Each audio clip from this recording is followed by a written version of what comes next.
In 1924, something extraordinary happened in Missouri. A black woman paid nearly $40,000 in state income tax, the highest of any person in the entire state. While white industrialists and railroad barons counted their fortunes, this woman had quietly built an empire so vast that her wealth rivaled some of the most powerful men in America. Her name was Annie Malone, and on an entire city block in St. Louis, she had constructed a palace that left visitors speechless. A building so magnificent, so technologically advanced, and so culturally significant that newspapers called it one of the biggest events of the season. But here is what makes her story truly remarkable.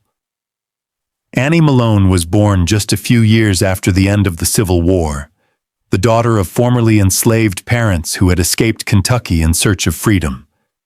She grew up an orphan, too sick to finish high school, with nothing but her curiosity and her chemistry experiments to guide her.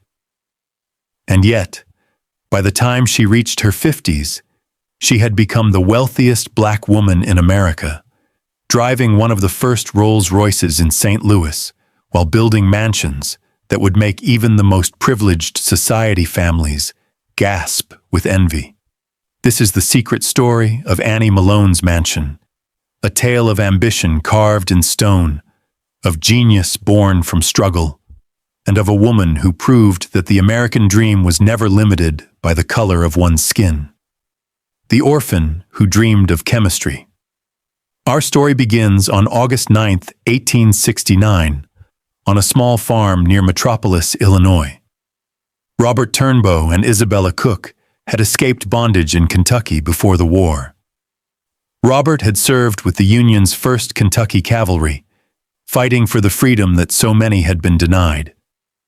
After the war, he and Isabella settled in Metropolis, raising 11 children. Annie Minerva was their 10th child, born into a world that was technically free but still deeply hostile to black Americans. The Turnbow family had survived slavery. They had survived war, but they could not survive poverty and illness. When Annie was still young, both of her parents died, leaving her an orphan. Her older siblings took her in, passing her from home to home until she eventually landed in Peoria with her sister Ada. Young Annie was a fragile child, often too sick to attend school. She enrolled in Peoria High School but was forced to withdraw before graduation, her body too weak to keep up with daily attendance. But her mind was far from weak. Lying in bed during her illnesses, she developed a fierce curiosity about the natural world. She became fascinated with chemistry, with the way substances could be combined and transformed. While other girls worried about social calls, Annie was mixing compounds, testing formulas, and dreaming of possibilities. She also spent hours practicing hairdressing on her sisters, noticing how the products available at the time damaged both hair and scalp. African American women used goose fat, bacon grease, and harsh chemical straighteners that burned their skin and destroyed their hair follicles. Annie watched her sisters wince in pain, saw the bald patches and scarring, and asked herself a simple question. Why should it be this way? The formula that changed everything.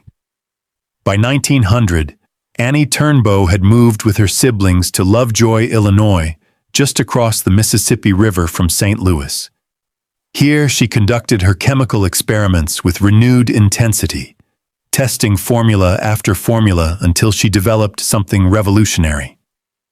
Her product, which she called Wonderful Hair Grower, could straighten African American hair without burning, scarring, or damage.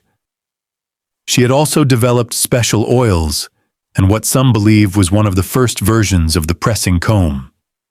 These were scientific innovations, created by a woman who had never finished high school, but who possessed the mind of a true inventor. But Annie faced an immediate problem. No store would carry her products. In Jim Crow America, Black entrepreneurs were shut out of traditional distribution channels. Department stores and pharmacies would not stock items made by a Black woman. So Annie did what great entrepreneurs have always done. She found another way. She loaded her products into a buggy and went door to door, demonstrating her treatments on porches and in kitchens across Illinois and Missouri. Word spread from neighbor to neighbor, from church to church. By 1902, her business had grown so large that she needed a bigger market. She chose St. Louis, preparing to host the 1904 World's Fair that would draw millions of visitors. She opened her first shop at 2223 Market Street and prepared to introduce her products to the world. The World's Fair and the birth of Poro.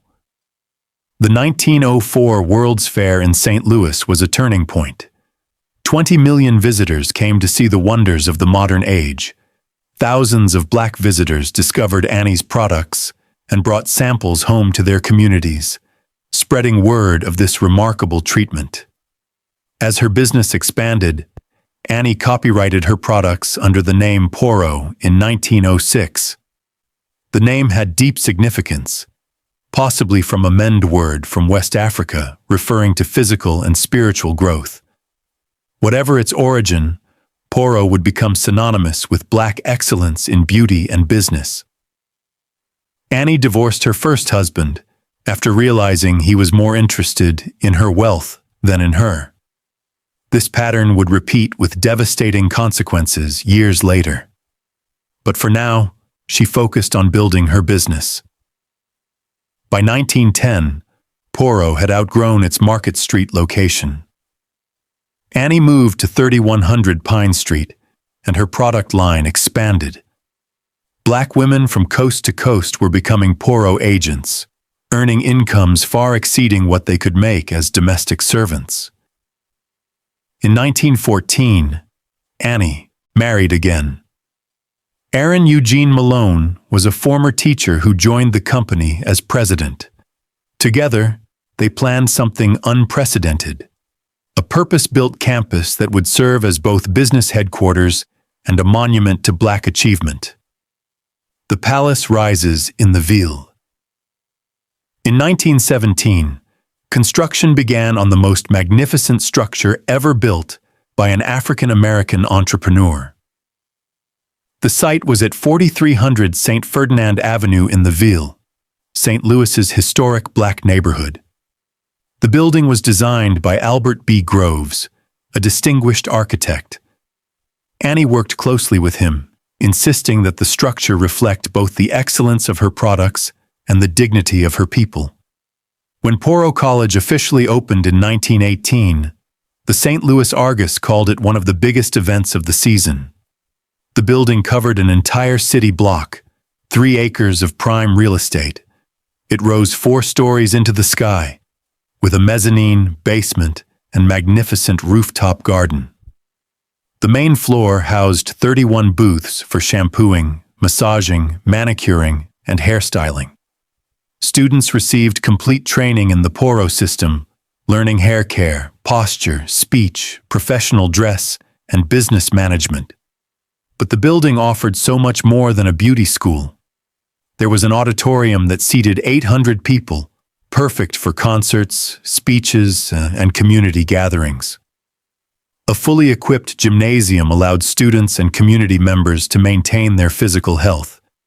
A chapel provided space for religious services. A cafeteria and bakery fed hundreds of workers and students each day. An ice cream parlor offered sweet treats to visitors. Medical offices provided health care to a community often shut out of white hospitals and clinics. Dormitory rooms housed students who had traveled from across the country to learn the Poro system. And high above it all, in an apartment within the building itself, Annie and Aaron Malone made their home. She could step from her private quarters onto the rooftop garden and gaze out over the city she was helping to transform. In the distance, she could see the smokestacks of white-owned factories and the spires of churches that would not welcome black worshippers. But here, on this block, she had created something that belonged entirely to her people. The price tag for this marvel was $350,000, the equivalent of nearly $6 million today. And the Broadaxe newspaper reported something even more remarkable. Not a dollar was owed to any living soul. Annie Malone had built her palace outright, with no mortgage, no debt, and no white investors to answer to. A city within a city. As the 1920s dawned, Poro College became more than a business. It became the beating heart of Black St. Louis, a city within a city where African Americans could experience dignity and excellence in a world designed to deny them both. Consider what Poro meant to the community. In an era when black people were forced to use separate water fountains, separate restaurants, separate entrances, here was a place where they were honored guests. The auditorium hosted the finest black performers and speakers of the age. Dr. Mary Fitzbutler Waring, president of the National Association of Colored Women's Clubs, spoke from its stage. Opera singer Anita Patty Brown filled the hall with her voice. African-American diplomat Lester Walton shared his vision for racial progress. There was always something happening at Poro. Newspaper reporters were sometimes assigned specifically to cover the college's social calendar because events occurred so frequently. Teas, cotillions, performances, graduations, meetings of civic organizations all found a home within those walls. Annie Malone understood that her building served a purpose beyond profit. In a segregated city, black people needed gathering spaces that affirmed their worth. Poro provided exactly that. The college also became a crucial engine of economic advancement. By 1920, Poro employed 300 people locally, a massive workforce for any company at the time, and extraordinary for a black-owned business. But the impact extended far beyond St. Louis. 75,000 Poro agents worked across North America, the Caribbean, Africa, and the Philippines, selling products and changing lives in communities around the world. Think about what this meant. A domestic servant in the 1920s might earn a few dollars per week, scrubbing floors and washing clothes for white families. A Poro agent could earn 10 times that amount working for herself, setting her own hours, building her own clientele. Annie Malone had not just created a business. She had created a pathway to financial independence for tens of thousands of black women who had few other options. Among those who walked through Poro's doors was a young woman named Sarah Breedlove Davis, better known to history as Madam C.J. Walker. Walker worked as a Poro agent in St. Louis before eventually starting her own competing company. The relationship between these two pioneers would become complicated, with Walker allegedly taking elements of the Poro formula and system. But Walker's eventual fame would also obscure Malone's foundational role in the industry. For decades, Walker received credit as the first black female millionaire and the inventor of the black beauty business, achievements that more properly belonged to Annie Malone. Even Chuck Berry, the rock and roll legend, studied at Poro College, a testament to how deeply the institution was woven into the fabric of Black St. Louis life. The richest black woman in America. By the early 1920s, Annie Malone had achieved something unprecedented. The financial records tell the story. In 1920, Poro reported assets of $14 million, roughly equivalent to $186 million today. In 1924, Annie paid nearly $40,000 in Missouri state income tax, making her not just the highest-paying African-American taxpayer, but one of the highest-paying taxpayers of any race in the entire state. She drove one of the first Rolls-Royces in St. Louis. Headlines buzzed when her nieces arrived at charity events in their own luxury vehicles. She bought homes for her siblings, educated her nieces and nephews, and showered her loyal employees with lavish gifts for punctuality, attendance, and real estate investments. In an era when Black Americans were systematically denied wealth and opportunity, Annie Malone had become richer than most white industrialists in her city. But here is what made her truly remarkable. Unlike many wealthy people of any race, Annie Malone understood that fortune carried obligation. She believed that those who had achieved commercial success must make large contributions to their communities. And she lived that belief with extraordinary generosity.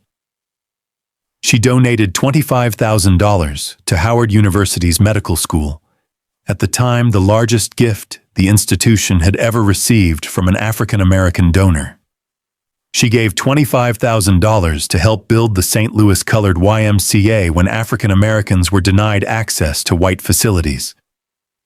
She contributed to the Tuskegee Institute, to orphanages across the country, to churches and missions and food kitchens. She financed 2 full-time students at every historically Black college and university in America, year after year, creating educational opportunities for young people who had no other path to higher learning. Her most personal charitable focus was the St. Louis Colored Orphans' Home. Perhaps because she herself had been an orphan, Annie felt a special connection to children without parents. She donated the first $10,000 to build the home's new facility and served as president of its board of directors from 1919 to 1943. The institution would eventually be renamed in her honor as the Annie Malone Children's Home, a tribute that continues today.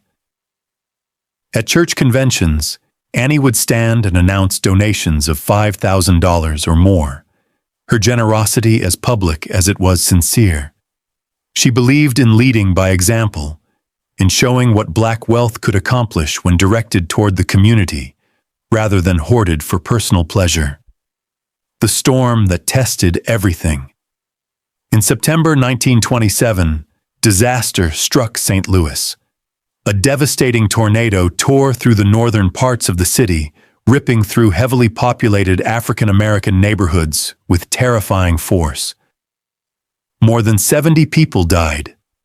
Over 1,000 were injured. Homes were flattened, families were scattered, and thousands found themselves with nowhere to go. Annie Malone was not even in St. Louis when the storm hit. But the moment she heard the news, she sent a telegram with instructions that revealed the true character of her enterprise. "Open up the doors of Poro College," she commanded. "Be of assistance to as many people as you can."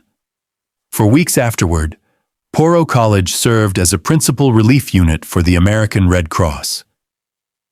Up to 5,000 people found shelter within its walls, sleeping in the auditorium, eating in the cafeteria, receiving medical treatment in the clinic. The building that had been constructed for beauty and business became a sanctuary for the suffering. Staff members who had been trained to style hair instead served meals, distributed clothing, and comforted the grieving. This was Annie Malone's vision made manifest. She had built Poro to be all things to her community, and in its darkest hour, the community found refuge in her creation. The tornado relief effort demonstrated that her investment in that massive building had paid dividends far beyond any financial return. She had built something that could hold her people when the world fell apart around them.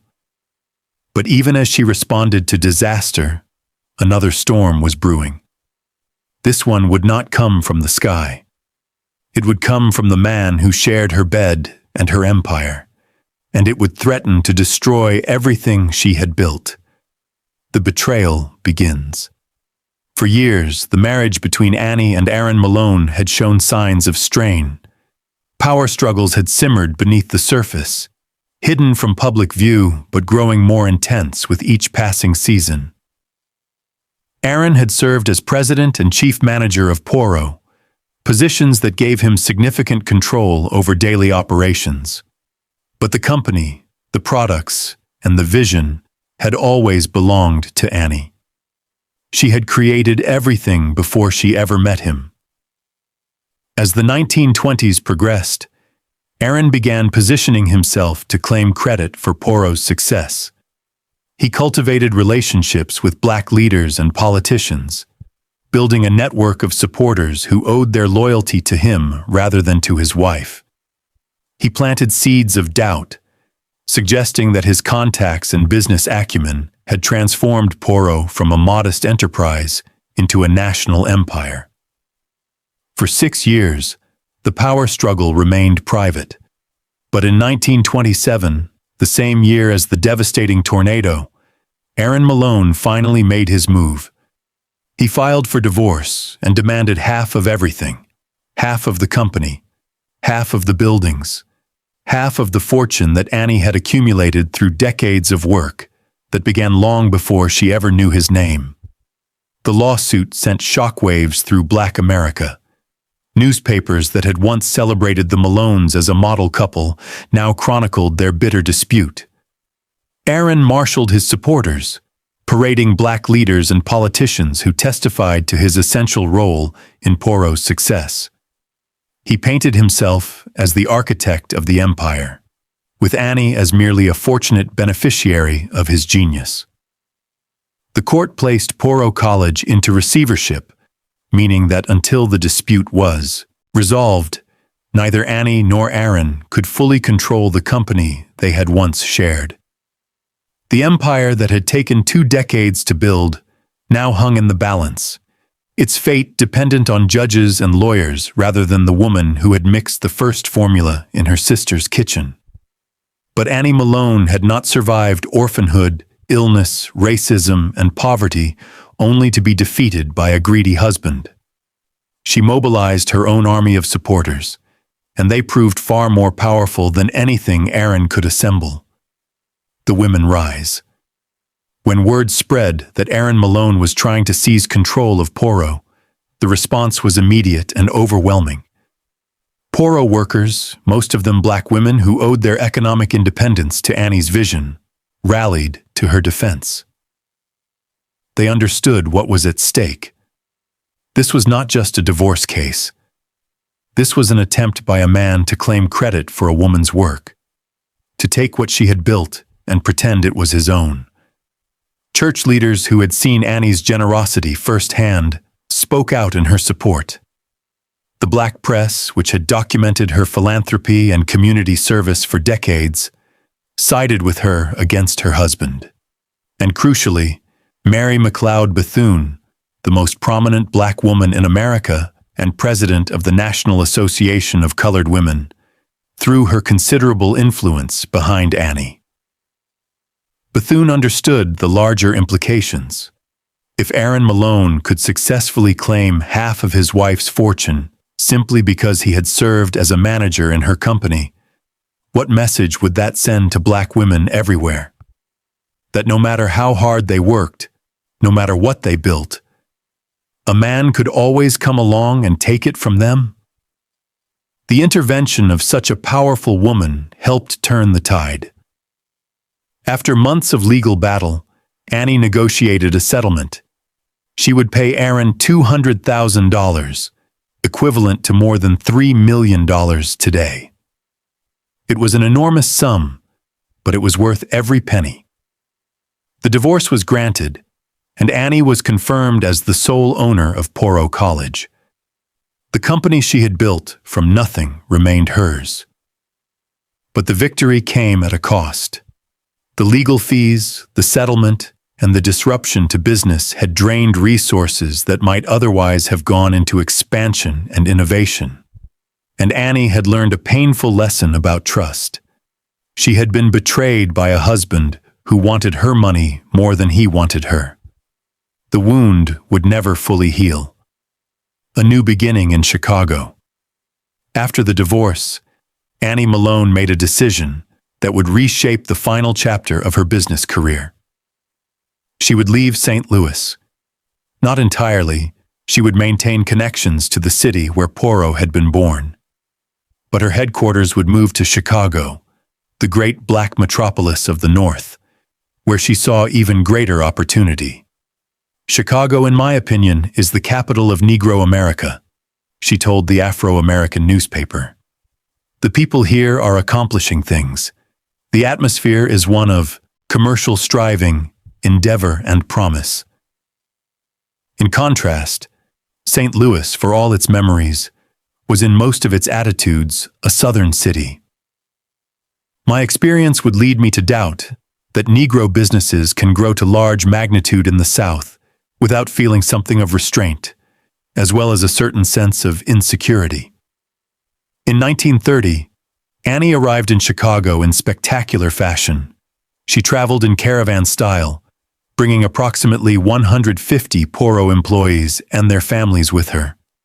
It was an exodus, a statement of loyalty and ambition combined.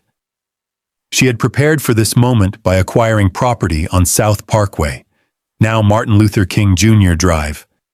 Not just one building, but 4 magnificent Gothic mansions that occupied an entire city block. The Afro-American newspaper reported that she had bought up an entire block of graystone mansions previously owned by ultra-wealthy men. This would be the Poirot block, a Chicago headquarters that rivaled the St. Louis campus in grandeur. Robert S. Abbott, founder of the Chicago Defender newspaper and himself a titan of black business, welcomed Annie with a lavish reception. She had arrived, but even as she established herself in Chicago, trouble continued to follow. The Poirot block stood proudly on South Parkway in Chicago's Bronzeville neighborhood, 4 magnificent Gothic mansions that Annie Malone had transformed into the new headquarters of her empire. From the outside, the graystone buildings looked like the homes of old money aristocrats, their stone facades weathered by decades, but still commanding respect. But inside, black women learned the secrets of beauty and business, just as they had in St. Louis for more than a decade. Annie had arrived in Chicago in 1930 with approximately 150 loyal employees and their families. It was a caravan of hope, a procession of people who had hitched their dreams to hers. They traveled together from St. Louis, their belongings packed into automobiles and trucks, leaving behind the city where Poirot had been born, but carrying its spirit northward. Robert S. Abbott, the legendary founder of the Chicago Defender newspaper, had welcomed her with a lavish reception befitting a queen. The city's black elite embraced her as one of their own. For a moment, it seemed that Annie Malone's empire would rise again, stronger than ever. But the world had changed. The stock market had crashed just months before her arrival, plunging America into the Great Depression. Banks failed by the thousands. Businesses that had operated for generations closed their doors forever. Millions of Americans lost their jobs, their homes, and their hope. And even the wealthiest black woman in America could not escape the economic catastrophe that was sweeping the nation like a plague. The weight of the Depression. The 1930s tested Annie Malone in ways that nothing else had. Her customers, the black women who had faithfully purchased Poirot products for decades, suddenly had to choose between hair treatments and food for their children. No woman, no matter how devoted to her appearance, would buy pressing oil when her family was going hungry. Sales declined month after month. Revenue fell quarter after quarter. The massive overhead required to maintain the Chicago headquarters and pay hundreds of employees became increasingly difficult to sustain. Yet Annie refused to abandon her workers. While other companies laid off staff by the thousands, she kept her people employed as long as she possibly could.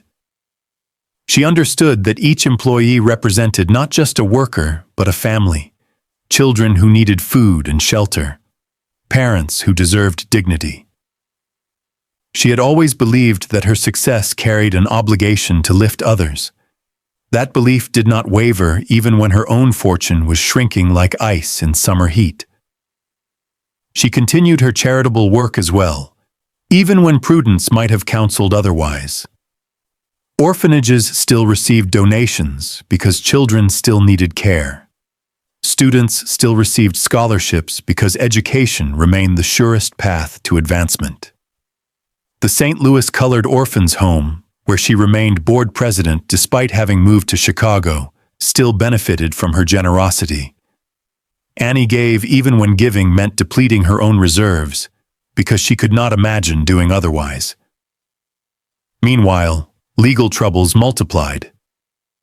In 1937, a former employee filed suit against her, claiming credit for Porro's success. The lawsuit was eerily similar to her ex-husband's claims a decade earlier. Once again, someone who had worked alongside her wanted to take what she had built.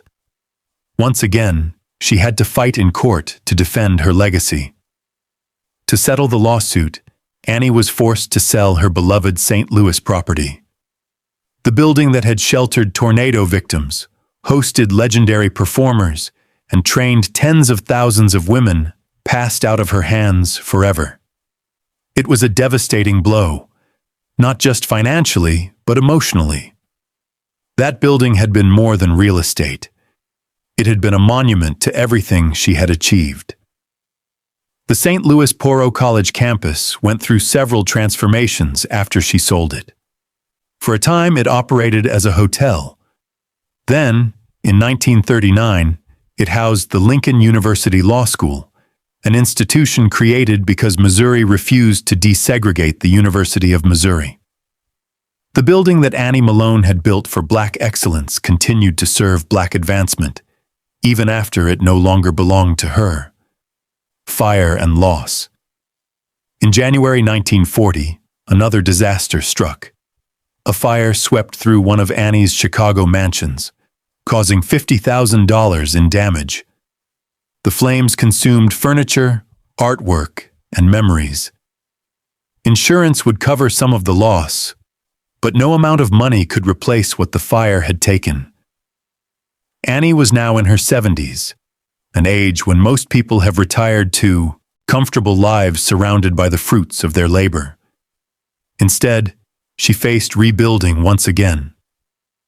The mansion was repaired, and the business continued, but each setback left her with fewer resources than before. Throughout the 1940s, Porro continued to operate, though at a much smaller scale than in its glory days. Annie still traveled to support her remaining branches, still mentored young cosmetologists, still believed in the mission that had driven her since she first mixed chemicals in her sister's kitchen. But the empire that had once stretched across continents had contracted to a shadow of its former self, the government's demands. Perhaps the cruelest blow came from an unexpected source, the government she had always faithfully supported. Annie Malone had been a lifelong Republican, a party loyalty rooted in Lincoln's legacy of emancipation. She had paid her taxes honestly throughout her years of wealth, had contributed to civic causes, had been a model citizen in every way a person could be. But during the 1920s, the federal government had imposed a 20% excise tax on luxury goods, including hair care products. The tax burden was enormous for any beauty company, and record-keeping in an era before computers was imperfect at best. Disputes arose about what Annie owed and what she had paid. The government's calculations differed from her own, and there seemed no way to bridge the gap. By 1943, the government claimed she owed nearly $100,000 in back taxes, a staggering sum that represented years of disputed payments. Annie disputed the figures vigorously, believing that the calculations were wrong and that she had been a faithful taxpayer. But fighting the federal government required lawyers who charged substantial fees, time that took her away from her business, and money she increasingly did not have. The legal battles dragged on for years, each court appearance consuming resources that might otherwise have gone into rebuilding her business. The government was constantly taking her to court throughout the late 40s and early 50s, and by 1951, it had seized control of Poro. The company that Annie Malone had built from nothing, that had employed tens of thousands of women across the globe, that had generated millions of dollars in wealth for the Black community, was now in the hands of federal bureaucrats who cared nothing for its history or its meaning. Most of the property was sold to pay the disputed taxes. Annie watched helplessly as her life's work was dismantled piece by piece, auctioned off to strangers who had no understanding of what these buildings had meant to the people who had walked through their doors. A quiet persistence. Yet even in these darkest days, Annie Malone refused to surrender completely. She kept some version of Poro operating, training beauticians and selling products on a modest scale that bore little resemblance to her former empire, but still carried forward her mission. By the time of her death, Poro beauty colleges were still functioning in more than 30 American cities, small outposts of the dream she had built. The empire was diminished almost beyond recognition, but it had not disappeared entirely. As long as one Poro school remained open, Annie Malone's vision still lived. She also maintained her connection to the causes she had loved throughout her life. The St. Louis-colored orphans' home, renamed the Annie Malone Children's Home in 1946 in honor of her decades of service, still benefited from whatever attention and resources she could spare. The children who had no parents, just as she had once been a child without parents forced to move from sibling to sibling, remained close to her heart until the very end. Annie continued to appear at churches and civic gatherings throughout the 40s and 50s, giving speeches about women's empowerment and economic independence. Her voice may have grown weaker with age, but her message never changed. Black women could achieve anything if they developed skills, worked hard, and supported one another through hardship and triumph alike. The fact that her own fortune had been lost made the message more poignant, not less. She had lived the dream and endured the nightmare, and still she believed in the possibility of success. During World War II, she helped stabilize Black families who sold her products door to door to supplement their incomes. She provided support for returning Black veterans who faced discrimination even after fighting for their country. Her generosity continued even as her means diminished. The woman behind the legend. Those who knew Annie Malone in her final years described a woman of remarkable dignity. She dressed impeccably, carried herself with grace, and never complained about her circumstances. The Rolls-Royce was long gone. The mansions had passed to other hands, but her spirit remained unbroken. She lived modestly in Chicago, far from the grandeur she had once commanded. The woman who had paid the highest taxes in Missouri, who had donated more to Howard University than any Black person before her, who had built palaces and employed armies, now counted her pennies like everyone else. But she never expressed bitterness. She had given away so much during her years of plenty that she could not regret having less in her years of want. Every scholarship student who graduated from a Black college, every orphan who found a home, every woman who built a career as a Poro agent, all of them were her legacy. Buildings could be sold, money could be lost, but the lives she had touched would continue to ripple outward through generations. Thomas Dorsey, the father of gospel music, reportedly wrote his famous hymn, "Precious Lord, Take My Hand," while sitting at a piano inside one of Annie's Chicago mansions in 1932, after learning of the death of his wife and infant child. The song that has comforted millions was born in a space that Annie Malone had created. That was the kind of legacy no government could seize. The final days. On May 10, 1957, Annie Malone suffered a stroke at Provident Hospital in Chicago. She was 87 years old, having lived through slavery's aftermath, Jim Crow's tyranny, 2 world wars, and the Great Depression. She had seen the birth of the automobile, the airplane, and television. She died that same day, surrounded by the family she had helped raise and educate.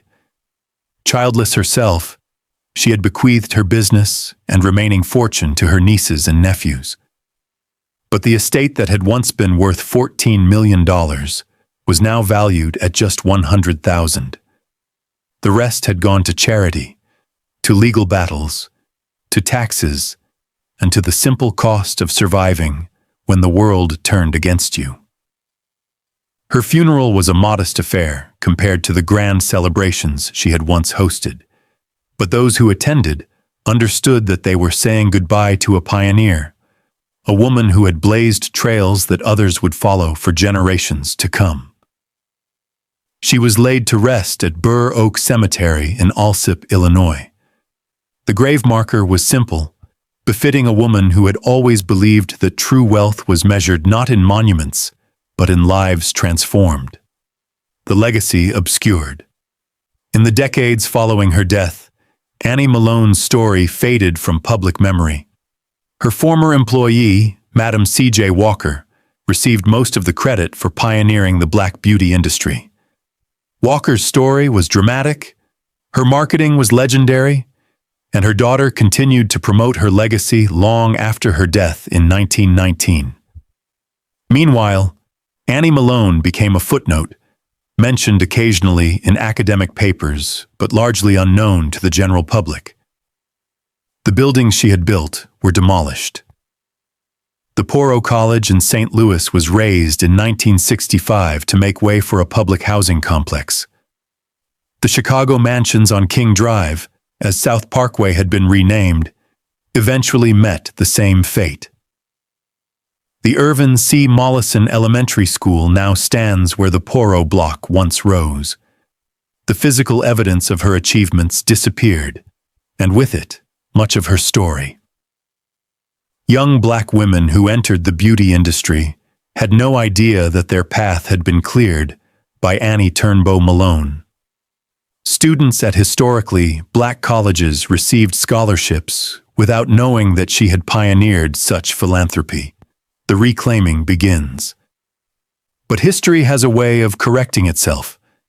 In recent years, scholars, journalists, and community members have begun to reclaim Annie Malone's rightful place in American history.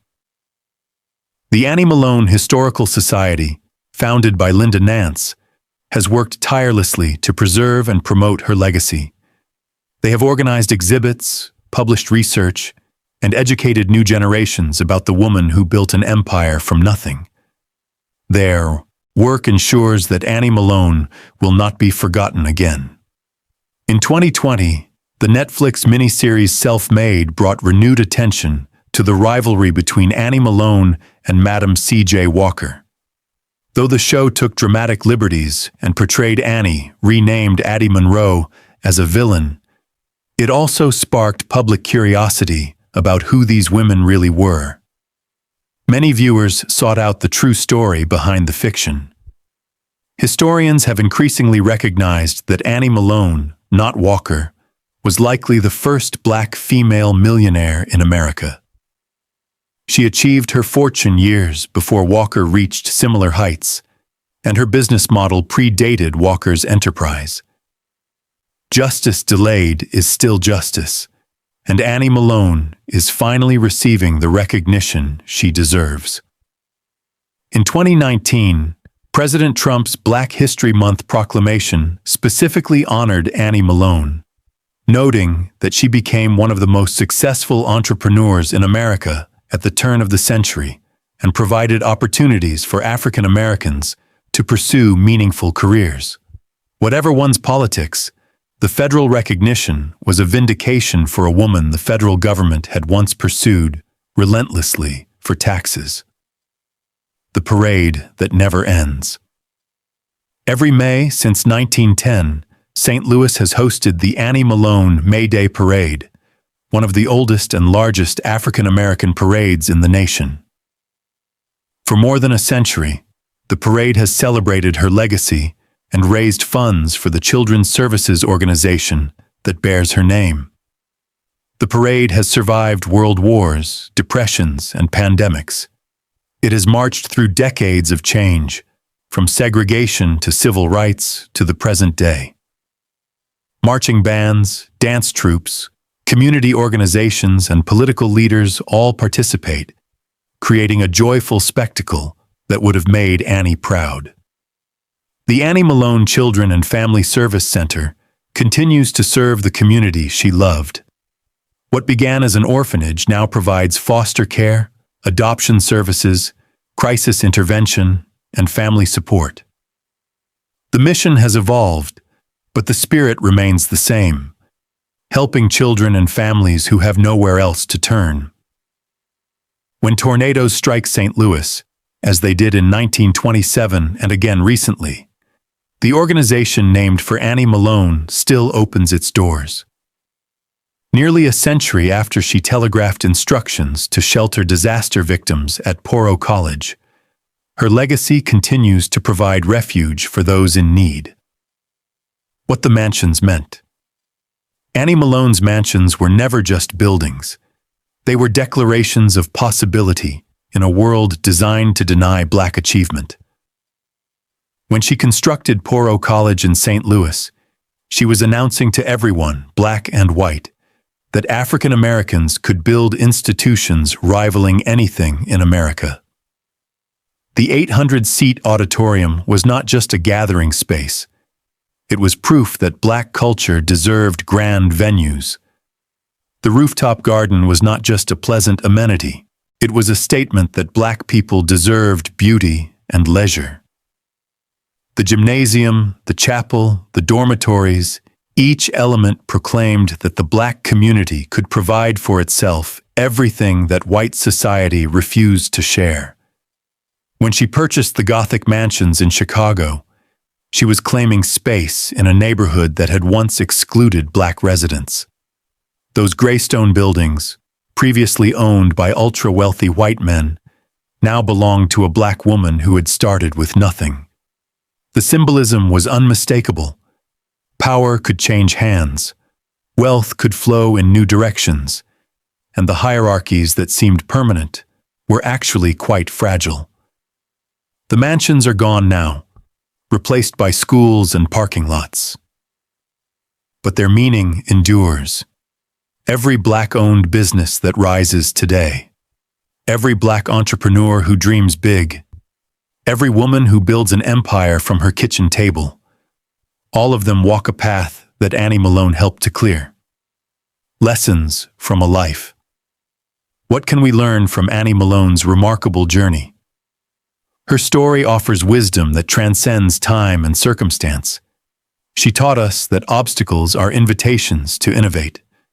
When stores refused to carry her products, she created a direct sales model that employed tens of thousands of women. When banks would not lend to Black businesses, she built her empire without debt. When society told her she could not succeed, she succeeded anyway. She taught us that generosity is not weakness. Annie Malone gave away millions of dollars during her lifetime, and critics might say that generosity left her vulnerable when hard times came. But she never regretted a single donation. She understood that wealth hoarded is wealth wasted, that money finds its highest purpose when it lifts others. She taught us that legacy is measured in lives, not ledgers. Her fortune was lost, her buildings were demolished, but the people she helped went on to help others. The students she educated became teachers. The entrepreneurs she trained became employers. The children she sheltered grew up to shelter their own children. That chain of impact continues to this day. She taught us that dignity cannot be purchased or taken away. In her years of wealth, Annie Malone carried herself with grace. In her years of want, she carried herself with the same grace. Her sense of self-worth was never dependent on her bank balance, and she taught us that history is not fixed. For decades, her story was overlooked and forgotten. But truth has a way of emerging, and pioneers have a way of being remembered. A dream that still lives. On the south side of Chicago, where the Poro Block once stood, children now attend elementary school. They learn reading and mathematics, history and science, never knowing that they are walking on ground once owned by one of America's greatest entrepreneurs. The building is modern and functional, designed for education rather than grandeur. But perhaps that is fitting. Annie Malone would have wanted children to learn, to grow, to dream of possibilities. In St. Louis, on the street that bears her name, the Annie Malone Children and Family Service Center continues its mission more than a century after she first supported its work. Social workers and counselors help families in crisis, just as Annie helped her community in its moments of crisis all those years ago. The spirit of service that animated her life still pulses through those halls. Across the country, in beauty schools and salons, in corporate boardrooms and startup incubators, Black women pursue dreams of business success. Most have never heard of Annie Turnbow Malone. They do not know that she created the business model they follow, the training systems they use, the culture of empowerment they inherit. But she made their dreams possible. She cleared the path they now walk. Her story is not just history. It is prophecy. It tells us what is possible when talent meets determination, when vision overcomes circumstance, when one person decides that the limitations others accept are not limitations at all, but merely obstacles waiting to be overcome. Annie Malone was born just 4 years after slavery ended, the orphaned daughter of people who had been property under American law. She died having built and lost a fortune, having raised up tens of thousands of women, having given away more than most people will ever earn in their entire lives.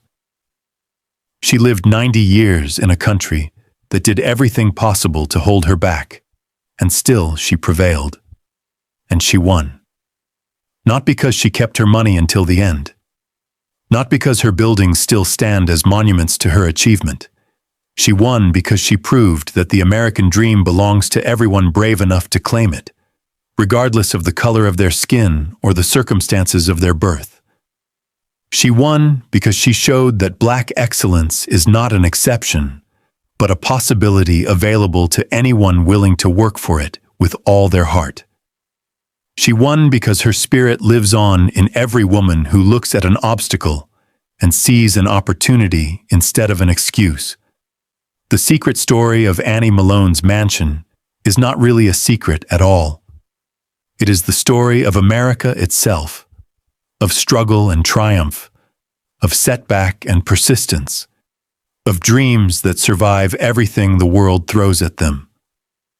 Her mansions are gone, but the dream remains, and as long as anyone remembers Annie Turnbow Malone, as long as anyone walks the path she cleared, as long as anyone dares to build something magnificent from nothing at all, she will never truly be forgotten.